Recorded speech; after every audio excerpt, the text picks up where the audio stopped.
Welcome to Market Perspectives, a Mercer Advisors podcast. Today's episode is Investing Amid Tariffs. And we're going to be talking about not the politics of tariffs, but rather how we respond to the reality of tariffs, what they mean for the economy, what they mean for us as investors. I'm Josh Zumbrun. I'm the Director of External Communications here at Mercer Advisors, and I'm joined today by Don Calcagni, our Chief Investment Officer. Don, thanks so much for being here. Josh, it's great to be here. Thank you. Tariffs have become a reality, right? When the Trump administration first started talking about tariffs in 2017, there was a lot of debate around it. But part of that debate is settled in a sense, because when the Biden administration came in, they changed a lot of things about Trump's policies. But one thing they didn't change were the tariffs on China. So some level of tariffs are a reality. And we know that the Trump administration has made it very clear they want to use this tool more going forward. So it's a good time to dive into this. So Don, to start us out, what's the basics about tariffs that our listeners need to know? I think it's important to really understand what a tariff is. A tariff is really just a tax, right? A tariff is a tax that is assessed, in theory, on the non-US seller of a good who is choosing to sell that good in the United States, right? So that's the whole idea. Slapping tariffs on China, slapping tariffs on non-US companies, perhaps slapping tariffs on Colombia, right? These are taxes that are assessed at the point of entry into the United States. Now, the reality is that pushes up prices because if I sell a product and the cost of me selling that product now goes up, naturally that's going to push up the price. So at the end of the day, it does push up the price. And at the end of the day, the consumer, the American citizens, are the ones who actually end up ultimately footing the bill for those tariffs. So walk us through that a little bit. I mean, I think there's still kind of some questions a lot of people have about how these tariffs work. But how do we kind of come to the conclusion that just as an economic question, these tariffs cause a little bit of inflation? Let's just say, for example, I sell gasoline, right? And let's say I am exporting gasoline to the United States. And let's say for whatever reason, the United States wants to assess a tariff on the sale of non-US produced gasoline. Naturally, I need to recoup that expense. Otherwise, as a business, I'm going to sell my gasoline elsewhere. I'm going to sell it in other markets where I can maximize profits. So if I have to pay a 10 or a 20% or 25% tariff on my good that I'm selling in the United States, naturally I need to recover that somehow. And I'm going to either recover that either by raising the price for my good, for my product that I'm selling within the United States, or I'm going to altogether choose to stop selling my goods in the United States, and I'm instead going to take my business elsewhere and sell to other consumers in other countries. And so that's really how this works. I mean, if you just think of the Trump tariffs from several years ago during the first Trump administration, those tariffs, it has been shown, tariffs on things like aluminum and steel have actually cost the average American household an additional $765 annually. And so there's lots of good economic science, a lot of data to show that naturally these things are going to push prices higher. And so this has an effect on not just the price directly, but also kind of the supply of the good that's coming into our economy. Absolutely. So if you think about it, right, if I'm a business and I can sell my product anywhere on the planet, if I'm making less profits selling my goods in the United States, logically, I'm going to supply less quantity of my goods to consumers in the United States. And so you don't need to be an economist to figure this out. If the supply goes down and the demand is still there, what happens? Well, the price goes up, right? Just think of what happened during COVID, right? During COVID, supply dried up, right? And so that naturally would impact prices. So anytime you have a decline in supply and the demand is still constant, you should expect prices to rise. And this really shouldn't be that controversial, right? I mean, we see that if you put taxes on cigarettes, there's extensive taxes on cigarettes. That's why they're expensive. There's states that have taxes on gas. The gas is more expensive than in the states that don't have as much tax. Like, it's pretty clear what the first order effect of putting a tax on a specific good is going to be. Absolutely. Just to give you a real world example, I live in Pennsylvania. And in Pennsylvania, we have very, very high gasoline taxes. I think we have the either the highest or the second highest gasoline taxes in the country. Now, right across the border in New Jersey, gasoline prices are actually substantially lower. So a lot of consumers, a lot of us will just drive across the river to New Jersey and fill up our cars in New Jersey and avoid paying that tax. And so whether it's gasoline, whether it's cigarettes, I know folks who smoke cigarettes who choose to buy their cigarettes in bulk on the Native American reservations because there's no cigarette taxes on Native American reservations. So yeah, whether it's cigarettes, whether it's gasoline, whether it's, you go to the airport and you wonder why you pay exorbitant prices at the airport. And that's because the airport is assessing a concession fee on all the sellers, all the vendors that have space within the airport. So this is not a hard concept, Josh. It's not controversial. Tariffs will push prices higher. And the exception at the airport is the duty-free shop, and that's That's what you're right. getting for free. You're avoiding the tariff. That's why the duty-free shop has the deals. That's the benefit. But now, are there situations where tariffs are not inflationary or products where the tariffs might be less inflationary than others? Yeah, there certainly could be. And it really depends on what we call this substitution effect. And so, for example, just this past weekend, there was a news story that the Trump administration may hit Colombia with tariffs. And as a prolific coffee drinker, that certainly alarmed me. But then I started to think, wait a minute, the United States actually imports lots of coffee from Brazil and other countries. And so it really comes down to whether or not there are other suppliers that are not subject to the tariff. Can they quickly enter the market and meet that demand that is there, given the fact that one of the suppliers has been pushed out of the market? So, in commodities markets and certainly other types of markets where there's lots of suppliers, if you remove just one supplier, in theory, it's not going to have a huge impact on the price. Now, those remaining suppliers generally will still increase their prices a little bit because now they have a bit of monopoly power. So they have more pricing power if you can remove one of their competitors from the landscape. So prices will typically still rise a little, but oftentimes not that significantly. Another situation would be where if the price of coffee went sky high and we as consumers said, that's okay. We don't need to drink coffee anymore. We'll just drink more tea. And so if there's another way to substitute picking a different product, in those situations, typically we can avoid a big impact to consumer prices. So you have commodities on one end of the spectrum where it's very easy to substitute one coffee bean for another. And then at the other end of the spectrum, you might have extremely specialized manufactured products where it's very difficult to substitute. And if that product only comes from China or something, there might be little alternative, at least in the short term, where a company has no choice really but to eat the tariff when they import that item. That's absolutely right. In economics, we call it the elasticity of demand. The question is, how flexible are we as consumers? If it's a highly specialized product and it gets slapped with a high tariff, we're going to have no choice but to pay the higher prices in order to consume that particular good. Commodity type products, we can easily substitute those typically for something else. So the takeaway there is that it can be really different from one product to the next. And obviously, if it's different from one product to the next, it can be really different from one company to the next.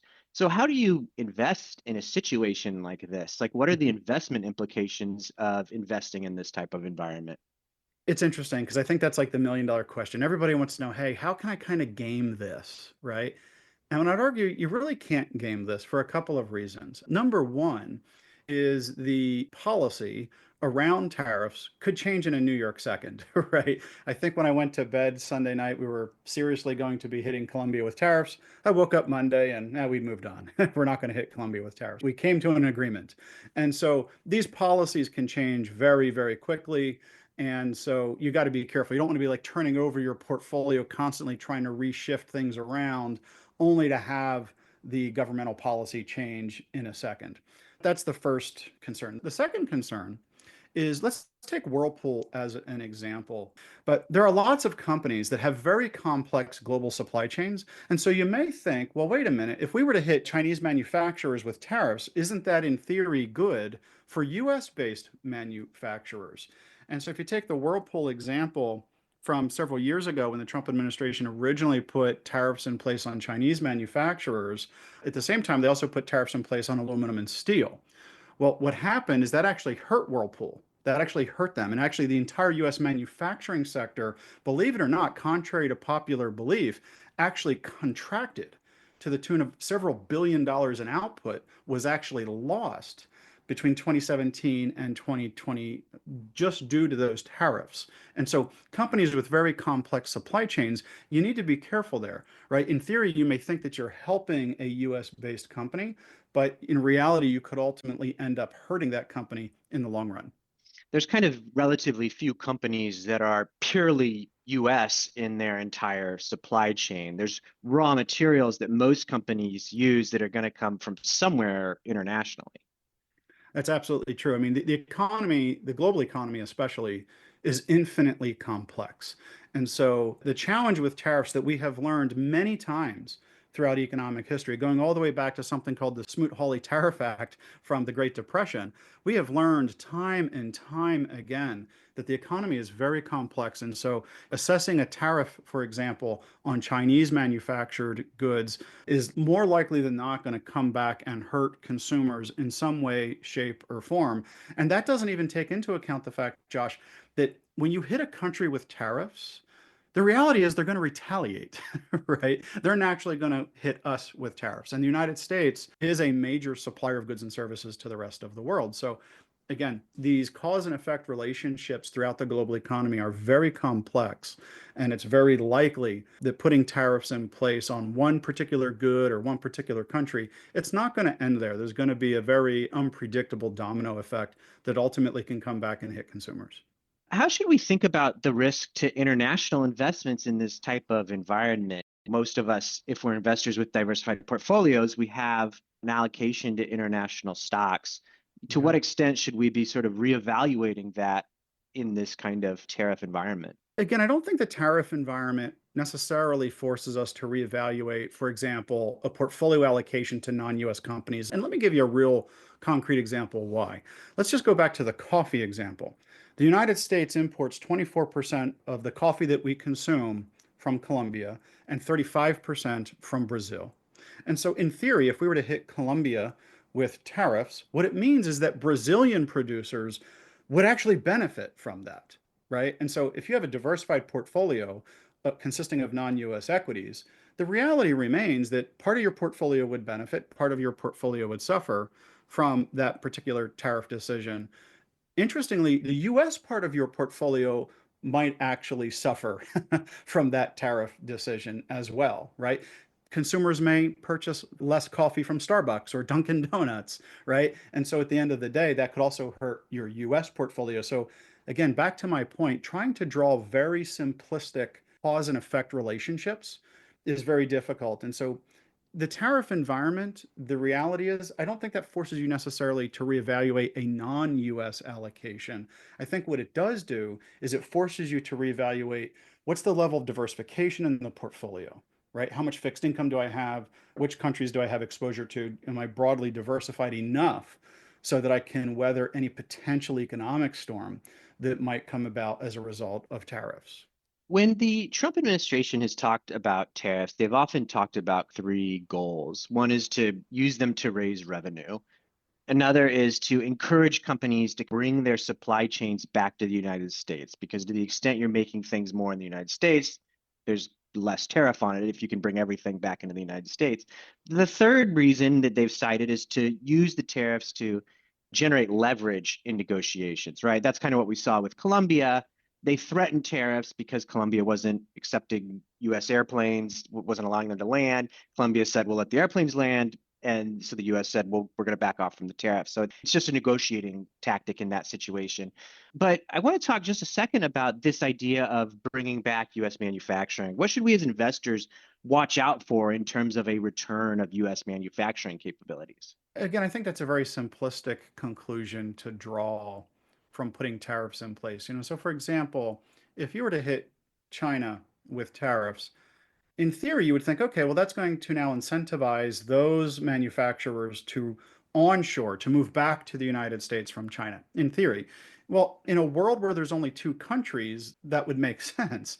But those manufacturers in China could simply move to Vietnam. They could move to Mexico. In fact, I read a recent study that Mexico has actually been the biggest beneficiary of the first Trump administration's tariffs because many manufacturing companies are moving to Mexico, right? So the reality is you would have to hit the entire world with tariffs to force US companies to return back to the United States. And I don't have an opinion on that. I mean, I grew up in a factory town that has really fallen on hard times. Right? The mill shut down many, many years ago. And like I have felt that. So I feel that emotionally, Josh. There's part of me that really agrees with trying to bring US manufacturing back to the United States. So I don't want our audience to misunderstand. I'm just trying to give our audience an assessment of the economic impact here.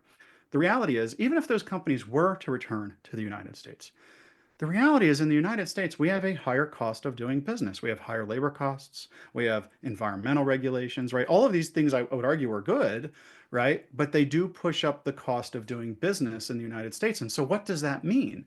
Well, it means if you choose to return to the United States to manufacture your goods in the United States, the costs are going to be higher, which means the prices are going to be higher. And so that's just a reality. So back to your earlier question, to what degree are tariffs inflationary? Well, look, if we're going to push up the cost of doing business, the reality is that's going to generally push up the price of goods and services. Yeah, I sort of think back to the example of cigarettes. There's no question that they're more expensive because of the tax imposed on them, but it's a political question or, maybe a public health question, whether or not that's a good policy. I mean, maybe that's what you exactly want the policy to do. It's not to say what's the right or wrong thing, it's just to say what the actual effect of it is. Absolutely. Another rationale given for tariffs is really national security reasons. And I can totally understand that and certainly support it as a political policy, but that does not change the economics. The economics of tariffs, whether that be on advanced computer chips, whether that be on coffee, or whether that be on aluminum or steel, the economics of tariffs ultimately work together to push prices higher. Now, how should we think about we mentioned this a second ago that these tariffs are often a negotiating tactic. Sometimes they have gone into effect, right? Very significant tariffs have been put in place against China. They stayed in place throughout the Biden administration, but other Yep. times they've been threatened and never came into effect. The auto industry is an example where in the first administration they'd threatened large tariffs on all imported automobiles, but never carried through with that threat. What's kind of the takeaway for navigating that aspect of tariffs?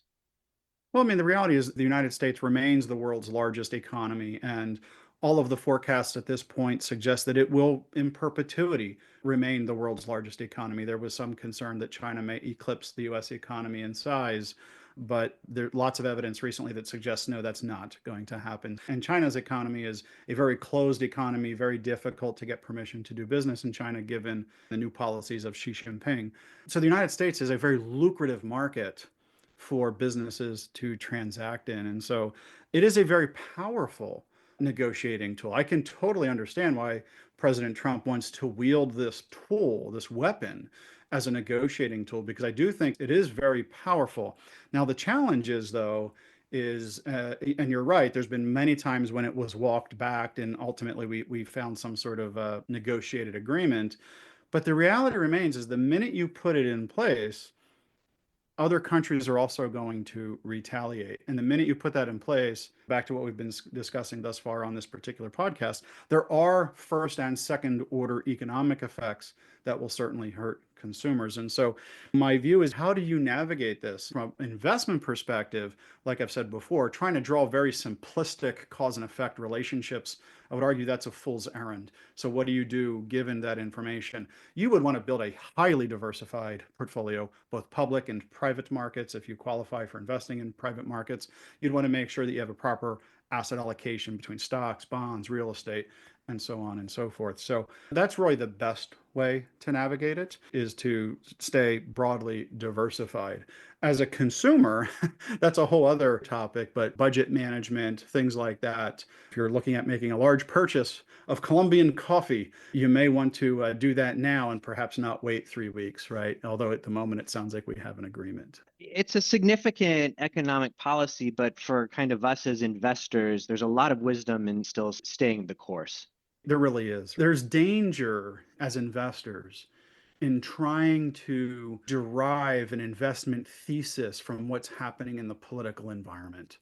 Very dangerous. And Remember, when we make changes in our portfolios, those aren't free. Those come at a cost, especially for taxable investors. And so to move out of a diversified portfolio right now that has massive capital gains, untaxed capital gains, I think there's one or two producers of coffee in Hawaii to try to like buy those companies, I think would be very foolish. So the turnover expenses, the opportunity costs that come along with making portfolio changes, all based on really what's happening in the political environment, I think is a very dangerous approach to managing your portfolio.